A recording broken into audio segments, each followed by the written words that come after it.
Welcome to MPPSC edu group. और आज हम पढ़ेंगे टंट्या भील के बारे में। तो आइए शुरू करते हैं उनके प्रारंभिक जीवन से।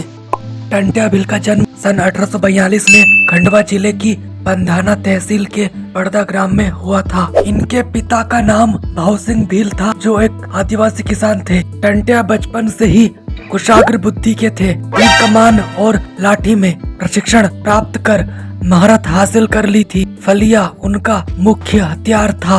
उन्होंने बंदूक चलाना भी सीख लिया था। अब जानते हैं स्वतंत्रता आंदोलन में उनकी भूमिका के बारे में। सन 1857 के प्रथम स्वतंत्रता संग्राम के वक्त टंट्या की आयु 15 वर्ष की थी। 1857 की क्रांति की असफलता के बाद तमाम क्रांतिकारी या तो जंगलों में छिपने लगे थे अथवा गांवों, कस्बों, टोली में क्रांति की मशाल जलाने लगे थे। बहुत थोड़े वक्त में टंट्या ने नागपुर से मंदसौर और झाबुआ से देवास तक जंगलों में अपनी धाक जमा ली थी। मध्य प्रदेश के निमाड़ और पातालपानी क्षेत्र में अंग्रेजों के खिलाफ लड़ाई लड़ी। पातालपानी क्रांतिकारी टंट्या भील की कर्मस्थली है।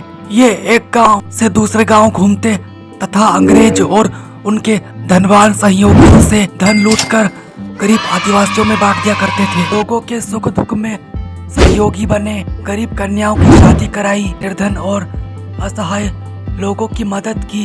इस प्रकार वे सबके टंट्या मामा बन गए। 20 नवंबर 1878 को उन्हें धोखे से पकड़कर खंडवा जेल में डाल दिया गया, परंतु 24 नवंबर 1878 को वह रात में अपने साथियों के साथ फरार हो गए। इसके पश्चात उन्होंने अपने संगठन को मजबूत किया, जिसमें उन्हें बिजानिया भील, दौलिया और मोड़े जैसे साथी मिले।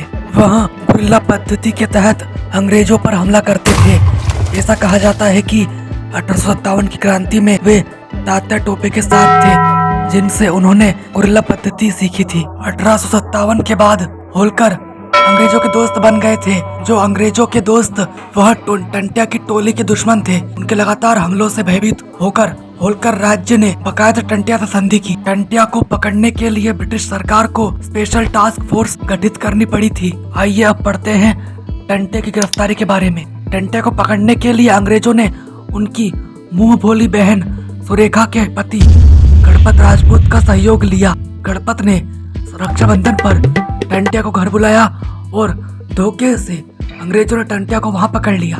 आइए पढ़ते हैं मुकदमा और फांसी के बारे में। टंट्या को पहले खंडवा जेल में रखा गया, फिर उन्हें जबलपुर सेंट्रल जेल भेज दिया गया। उन्हें 26 सितंबर 1889 को जबलपुर के डिप्टी कमिश्नर के सामने प्रस्तुत किया, जहां उन पर विभिन्न आपराधिक मामलों के साथ मुकदमा शुरू हुआ। हजारों की संख्या में लोग उन्हें वहां देखने पहुंचे थे। न्यूयॉर्क टाइम्स के अखबार में टंट्या की गिरफ्तारी पर खबर प्रकाशित की, जिसमें उन्हें भारत का रॉबिन हुड कहा गया। 4 दिसंबर 1889 को टंट्या भील को फांसी की सजा दी गई।